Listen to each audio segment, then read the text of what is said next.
Я решила исполнить свою мечту и сделать камин. Заказала лепнину. Вести ее было то еще удовольствие. И принялась освобождать место для камина.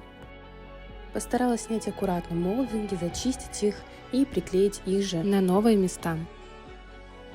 Все зашкурила и зашпаклевала.